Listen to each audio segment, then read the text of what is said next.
मैं स्वागत करत हूँ माननीय विधानसभा अध्यक्ष हमारे पूर्व मुख्यमंत्री व आज के मुख्य अतिथि महोदय डॉक्टर रमन सिंह जी के। मैं स्वागत करत हूँ परम आदरणीय डॉक्टर चरणदास महंत जी, नेता प्रतिपक्ष एवं आज के कार्यक्रम अध्यक्ष के। मैं स्वागत करत हूँ माननीय राजमाता जी श्रीमती फुलवा देवी कांगे जी, डॉक्टर सुधीर शर्मा जी, वरिष्ठ साहित्यकार श्री गिरीश पंकज जी एवं जम्मू सुनैया मुर्राम। आदरणीय मंच को प्रणाम। आज हमारा अति सौभाग्य है कि हमें इस ऐतिहासिक क्षण का गवाह बनने का सुअवसर प्राप्त हो रहा है। आज विमोचन समारोह है एक वैचारिक, ऐतिहासिक, सांस्कृतिक दृष्टि से बेहद महत्वपूर्ण दस्तावेज सुरंग की इस पार नामक आत्मकथा का, जिसके रचयिता है छत्तीसगढ़ के पूर्व साहित्यकार डॉक्टर परदेशी राम वर्मा जी। यह एक तपस्वी का आत्मकथ्य है।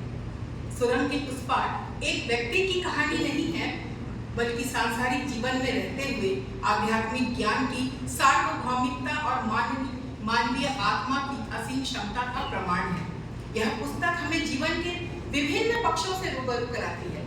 सहज सरल शब्दों में लिखी गई यह पुस्तक भाव पटुता और रचना प्रभाव के कारण पठनीय है। सन 2025 यह 25 वर्ष के युवा प्रदेश छत्तीसगढ़ का रजत जयंती वर्ष है। यह मात्र संयोग नहीं हो सकता कि इसी वर्ष छत्तीसगढ़ की संस्कृति, परंपरा और आत्मा को आत्मसात करती हुई यह पुस्तक हमारे हाथ में आई, जो छत्तीसगढ़ की विश्वसनीय अंचल कथा है एवं गंभीर सामाजिक, दार्शनिक और सांस्कृतिक विमर्श मांग करती है। यह पुस्तक छत्तीसगढ़ के साधारण किसान परिवार में जन्मे एक शिशु के जीवन को संघर्षों से मजबूत होते देखना है। इस किताब में सामाजिक व्यवस्था, परिवार, प्रेम, आर्थिक मानसिक मोर्चों एवं भाग्य की जटिलताओं को भी दर्शाया गया है। यह आत्मकथा जीवन के अनुभवों को स्वयं की मजबूती बनने पर आधारित है। यह उस समय की भी बात करता है जब समाज वर्ग, जाति और धर्म के आधार पर प्रेम और रिश्तों को निर्धारित करते थे, जिससे पात्रों के जीवन की दिशाएं बदल जाती थी। यह किताब बताती है कैसी छोटी, महत्वहीन लगने वाली घटनाएं बड़े और दूरगामी प्रभाव पैदा कर सकती है। इन सब के बावजूद भी उपन्यास की संरचना जटिल नहीं है।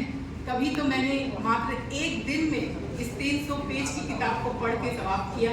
इसका वर्णन सरल है, जो एक शहर की तरह नई दुकानों और नई गलियों से तो सजी है, परंतु पुरानी इमारतों और पुराने लोगों की तरह पहचानी भी लगती है। यह एक ऐतिहासिक और दार्शनिक कृति साबित होगी, जो भारत के एवं विशेषकर छत्तीसगढ़ के इतिहास, विविधतापूर्ण संस्कृति और स्वतंत्रता आंदोलन के गहन विश्लेषण को प्रस्तुत करती है। एक पूर्व सैनिक व छत्तीसगढ़ के माटी पुत्र के रूप में वर्मा जी अपनी मातृभूमि के प्रति गहरे गर्व के साथ लिखते हैं, परंतु वह प्रदेश की कमजोरियों और कमियों को भी सहृदयता से स्वीकार करते हैं, उन्हें दूर करने का आह्वान करते हैं। वे बताते हैं कैसे वैश्विक व प्राकृतिक आपदाएं व्यक्ति की जीवन धारा परिवर्तित कर सकती है। अकाल की पीड़ा अपने विद्रुप स्वरूप में इसमें परिलक्षित होती है, जिसने उनके जीवन की धारा बदली। पुस्तक केवल प्रदेश तक सीमित नहीं है, वरन यह पूरे भारत के अन्य समाजों व संस्कृतियों के साथ छत्तीसगढ़ के संबंध को भी दर्शाती है।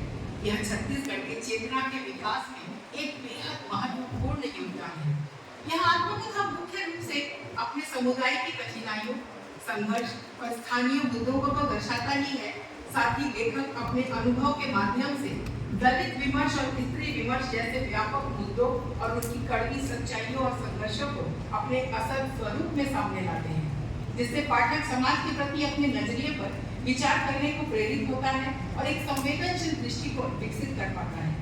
इतना तो मैं पूरे गर्व के साथ कह सकती हूँ कि इस वक्त सभागार में उपस्थित सभी गणमान्य अतिथिगणों के मध्य डॉक्टर सुधीर शर्मा जी के पश्चात संभवतः केवल मैं ही हूँ जिसने इस किताब को संपूर्ण रूप से पढ़ लिया है, क्योंकि आज ही इसका विमोचन है, तो यही स्वाभाविक है। यह कहते हुए और भी खुशी होती है कि इस किताब को पिछले 3 दिनों में मैं पूरे 3 बार पढ़ गई। पहली बार एक पाठक की पाठकीय और समीक्षा की दृष्टि से, जिसका वर्णन मैंने अभी किया, परंतु दूसरी बार पढ़ने के लिए खोला तो उसके ऊपर बाबूजी श्री वर्मा जी के हस्ताक्षर के साथ लिखा था, मेरी दाई की परंपरा की स्वयं सिद्धा बेटी सोनाली को यह प्रथम प्रति सस्नेह भेंट। इस बार मेरे पढ़ने का तरीका और दृष्टिकोण बदल गया।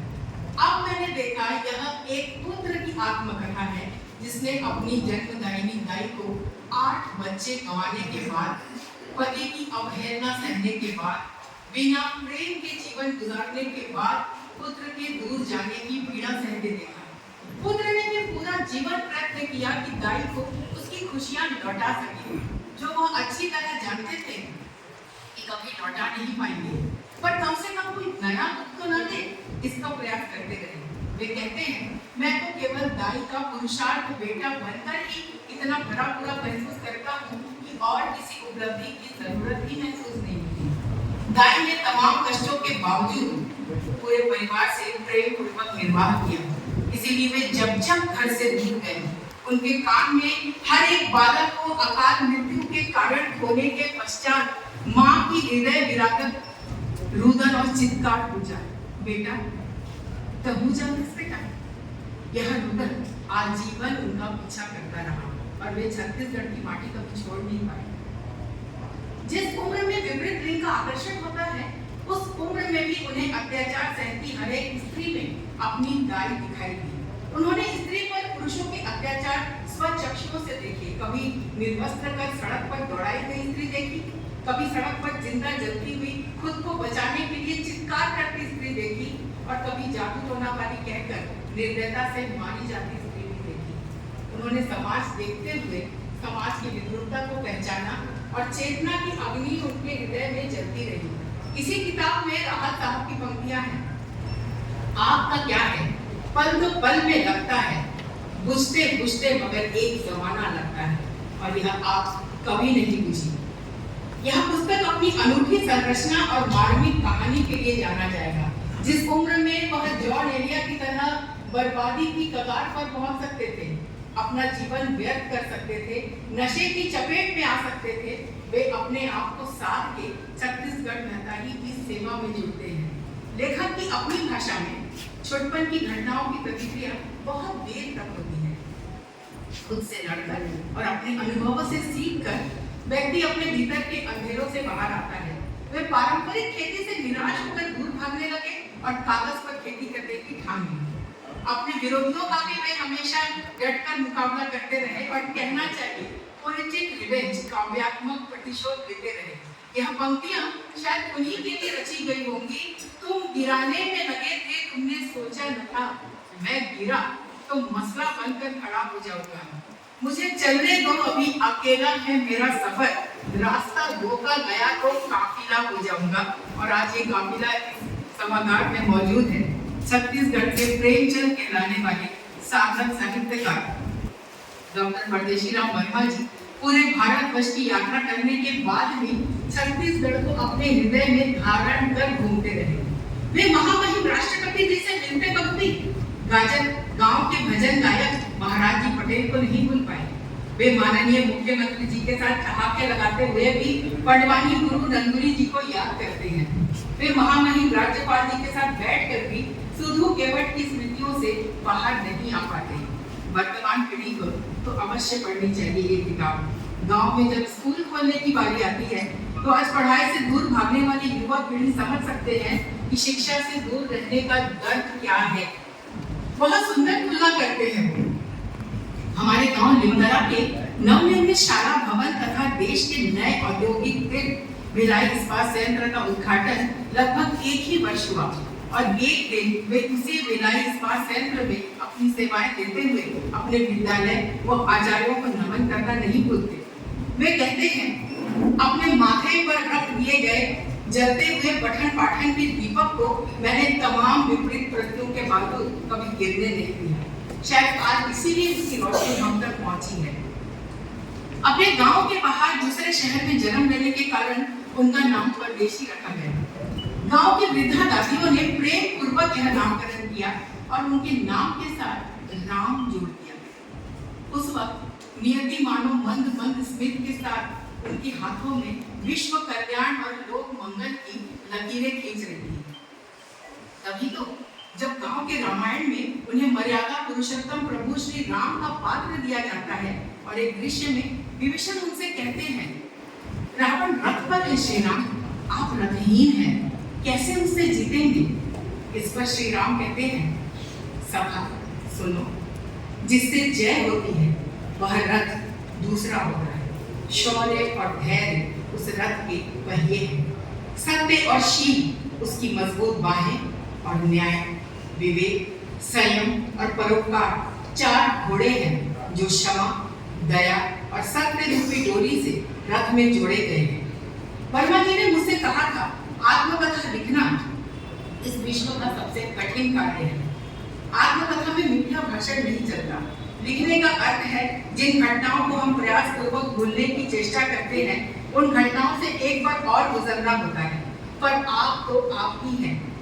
अमीर गजलबाज कहते हैं ना, लोग जिस हाल में मरने की दुआ करते हैं, मैंने उस हाल में जीने की कसम खाई है। वे बड़ी श्रद्धा के साथ डॉक्टर रमन सिंह जी एवं डॉक्टर चरणदास महंत जी का उनके जीवन में महत्व दर्शाते हैं।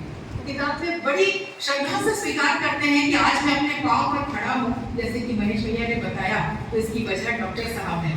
वे किसी राजनेता की तरह नहीं, उनसे सगे भ्राता की तरह स्नेह करते हैं। सुरंग के इस पार में वे एक जगह कल्याण महाविद्यालय के विषय में लिखते हैं, जहाँ वे कई वर्षों तक अपना उपन्यास पढ़ाते गए। उन्होंने कहा, मेरे तीनों बच्चे उसी महाविद्यालय से अपनी शिक्षा पूरी कर शासकीय नौकरियों में चुने गए। कहना चाहिए कि कल्याण महाविद्यालय ने उनके पूरे समग्र जीवन को गहराई से प्रभावित किया। संभवतः यही वजह हो सकती है कि आज उनकी किताब के विमोचन के अवसर पर उन्होंने जिन 2 लोगों को चुना है, वे गुरु शिष्य हैं। एक कल्याण महाविद्यालय हिंदी विभाग के विभाग अध्यक्ष डॉक्टर सुधीर शर्मा और एक में उनकी छात्रा सोनाली चक्रवर्ती। उनकी ही पंक्तियों के साथ अपनी वाणी को विराम दूंगी। अपनी नस्ल अलग है उनसे जो सुख साध रहे हैं, दुनियावी हिसाब से हम केवल बर्बाद रहे हैं, किंतु हम ही हम होंगे जब आएगी सिर्फ चढ़ाई, हमसे ही जीती जाएगी अंतिम बड़ी लड़ाई। इन्हीं बाजुओं के कौशल से हम कमाल कर लेंगे, प्रत्यंचा पर घात सनेंगे, परिवर्तन का तीर हम शायद ही देख सके, पर तुम जरूर देखोगे बाहर भीतर से बदली दुनिया की यह तस्वीर। अभी हमारे काबिल सैनिक बिखर गए हैं, लेकिन लामबंद होकर दिखाएंगे अपनी तदबीर। जय जवान, जय छत्तीसगढ़, जय भारत।